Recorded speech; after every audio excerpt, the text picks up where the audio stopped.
வணக்கம். நாம் இன்றைக்கி என்ன பார்க்க போகிறோன்னா தமிழில் ஒரு 5 கொஷின் பார்க்க போகிறோம். சரி வாங்க பார்க்கலாம்.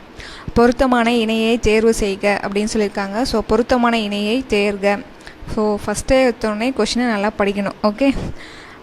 அவன் வந்தான் இறந்த காலம், அவள் வருகிறார் எதிர்காலம், அது வந்தது நிகழ்காலம், நீ வந்தாய் எதிர்காலம், விடை தெரியவில்லை அப்படின்னு போட்டிருக்காங்க. ஸோ பொருத்தமான இணையை தேர்க அப்படின்னு சொல்லியிருக்காங்க. அவன் வந்தான் இறந்த காலம், இதுதான் சரியான ஆன்சர். அதுக்கப்புறம் அடைப்புக்குள் உள்ள சொல்லை நிகழ்காலமாக மாற்றுக நடத்து, அதை நிகழ்காலமாக மாற்றுக அப்படின்னு சொல்லியிருக்காங்க. அடைப்புக்குள் உள்ள சொல்லை நிகழ்காலமாக மாற்றுக நடத்து. ஆசிரியர் இப்போது பாடம் நடத்துகிறார், அதுதான் நிகழ்காலம்.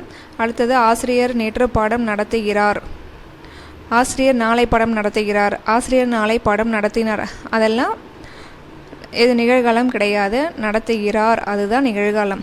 பொருத்தமான சொல்லை சேர்த்து புதிய சொல் உருவாக்குக. தேன் மழை, தேன் மழை. ஸோ விளக்கு மணி விலங்கு வராது. அதனால் பிழையான இணையை தேர்வு செய்ய. இது பிழையானது. ஓகே. நாகை பட்டினம் கரெக்டு, உதகை மண்டலம் கரெக்டு, பட்டு கோட்டை கரெக்டு, செங்கல் பட்டுன்னு வரும், இது செங்கல்புரம் அப்படி இருக்கிறது தவறு. பேச்சு வழக்கிற்கு இணையான எழுத்து வழக்கை தேர்வுக. எங்கிருந்து வர்றீங்க அப்படின்றது பேச்சு வழக்கு இணையான எழுத்து வழக்கு. எங்கிருந்து வருகிறீர்கள், ஸோ எங்கே இருந்து வருகிறீர்கள், ஏ அது வராது. பி எங்கே இருந்து வாரீங்க, அதுவும் வராது. சி எங்கே இருந்து வாரீர், அதுவும் வராது. எங்கிருந்து வருகிறீர்கள். ஸோ இதுதான் சரியான ஆன்சர். ஓகே. இப்போ ஒரு 5 கொஷின் பார்த்துருக்கோம். ஸோ ஞாபகப்படுத்திக்கோங்க.